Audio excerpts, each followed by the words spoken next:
जय श्रीमन नारायण। ए पर जे टिप्पणी हम करे जा रहल बा रामानुजदास श्रीमान गट्टू वेणुगोपाल स्वामी जी के द्वारा दिहल गयल बा। अध्याय 15 पुरुषोत्तम प्राप्ति योग श्लोक 14।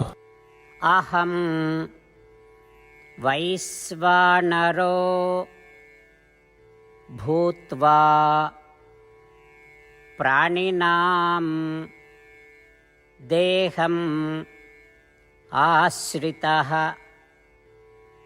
प्राणापान समायुक्तः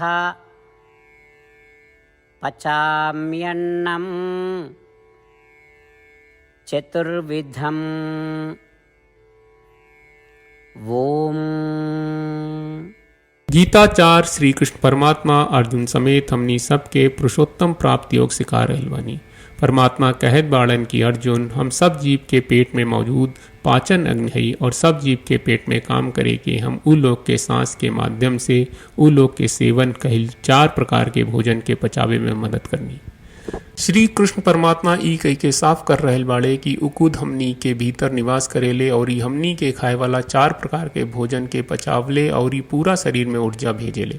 हमनी के खाए वाला 4 प्रकार के खाना है, कुछ चबावे लायक होला और एकरा के भोजनम कहल जाला, कुछ चूसे लायक होला एकरा के चौस्याम कहल जाला, कुछ चाटे लायक होला एकरा के लेहयाम कहल जाला और जेकरा पिए की जरूरत बा ओकरा के पयाम कहल जाला। ऐसे जब भी हमनी के 4 प्रकार के खाना में से कौनो भी खाना खानी जा ता हमनी के ई श्लोक के जप करे के चाही और श्री कृष्ण अर्पणम अस्तु कहे के चाही। ई सोच के कि हमनी के असल में उ भोजन श्री कृष्ण के अर्पित कर रहल बानी जा और श्रीमन नारायण के प्राप्ति के आपन जीवन के उद्देश्य बनावे के हमनी के खाली श्रीमन नारायण के शरण लेवे के चाही और श्री कृष्ण परमात्मा के वचन के श्लोक के रूप में ठीक ऐसे ही दोहरावे की कोशिश करी जा जैसन उबा। अहम वैश्वानरो भूत्वा प्राणिनां देहमाश्रितः प्राणापान समायुक्तः पचाम्यन्नं चतुर्विधम्। श्रीमद् भगवत गीता का पूरा सार श्री कृष्ण परमात्मा ने अध्याय 18वें के श्लोक 65 से 70 में 8 काम करे खातिर दिले बाड़े। श्री कृष्ण कहले, हम ओ लोगन से प्रेम करनी जो लोग इन 8 बातन के मान तारे। हम ओ भक्तन के हर तरह से रक्षा करब। श्री कृष्ण परमात्मा के द्वारा बोलल गईल संपूर्ण भगवत गीता सुनला के बाद अर्जुन कहले, करिष्ये वचनम त्वा, जेके मतलब बा कृष्ण मैं उही करब जौन आप कही। यही कारण बा श्री कृष्ण अर्जुन के हर तरह के सफलता आ विजय प्रदान करेले। आई परमात्मा के आपन व्रत देई कि हमनी के ये 8 गौ कर्म के पालन करी जा। ई वचन परमात्मा के देवे से बड़न कौनो पूजा तपस्या यज्ञ नहीं। हम 8 प्रण कहब जौन हमनी के करे के चाहिए। आप सब कृपया इन्हन के आपन दिमाग और दिल में सोची। श्री कृष्ण के आपन वचन देवे के ई तरीका में हमनी सबकी कल्पना करे के चाहिए कि श्री कृष्ण का चेहरा खुशी से चमकत बा और खुशी के एहसास करत बा। जय श्रीमन नारायण। यहाँ हमनी के 8 वादा बा। हमनी के पहला वादा, हे श्रीमन नारायण, आपका निर्देश के मुताबिक हम हमेशा तोहार ध्यान करब और तोहार बारे में सोचब। हमनी के दूसर वादा, हे श्रीमन नारायण, आपका सलाह का अनुसार हम हमेशा आपका भक्त रहब। हमनी के तीसर वादा, हे श्रीमन नारायण, हम आपन सब काम तोहरा सेवा के रूप में और तोहरा संतुष्टि खातिर करब। हमनी के चौथा वादा, हे श्रीमन नारायण, जैस की आप माने के कहले रहलू, हमरा बहुत विश्वास बा कि हम आपके होई और हम हमेशा आपन दोनों हाथ जोड़ के आपके नमस्कार करब और आपकी पूजा करब।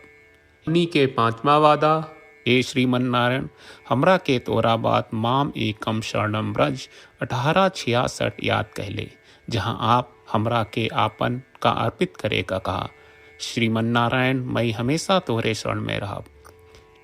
हमनी के 6वां वादा, हे श्रीमन नारायण, हमरा के तोहरा बात माँ सुचहा 1866 याद कहले कि आप हमनी के शोक ना करे का आश्वासन दे रहे बड़े। हम अब और शोक ना करब।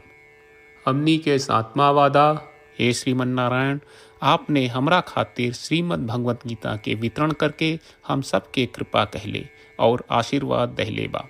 हम वादा करत बानी कि रोजाना कम से कम एक श्लोक पढ़ब या सुनब। हमनी के 8वां वादा। हे श्रीमन नारायण, आप गीता के पूरा मानवता तक ले गयलू। हम गीता में आपके दिव्य वचन के उन भक्तन तक पहुँचावे के प्रयास करब जे गीता से अपरिचित बा। हे श्रीमन नारायण, हम उई करब जौन तू करे का कहब। हम ऐसन व्यवहार करब जैसन आप चाहत बानी और हम खाली आपका खातिर काम करब। श्रीमन नारायण के रोज आपन वचन देहल कि हम ओइस करब जैस आप कहत बानी। ई अपने आप में बड़न पूजा बा। श्रीमन नारायण करशे वचनम त्वा। श्रीमन नारायण, हम तोरे निर्देश के मुताबिक काम करब। सर्वम श्री कृष्ण अर्पणम अस्तु। जय श्रीमन नारायण। अहं वैश्वानरो भूत्वा प्राणिनां देहम् आश्रितः प्राणापान समायुक्तः पचाम्यन्नं चतुर्विधम्। ॐ अहं वैश्वानरो भूत्वा प्राणिनां देहमाश्रितः प्राणापानसमायुक्तः पचाम्यन्नं चतुर्विधम्।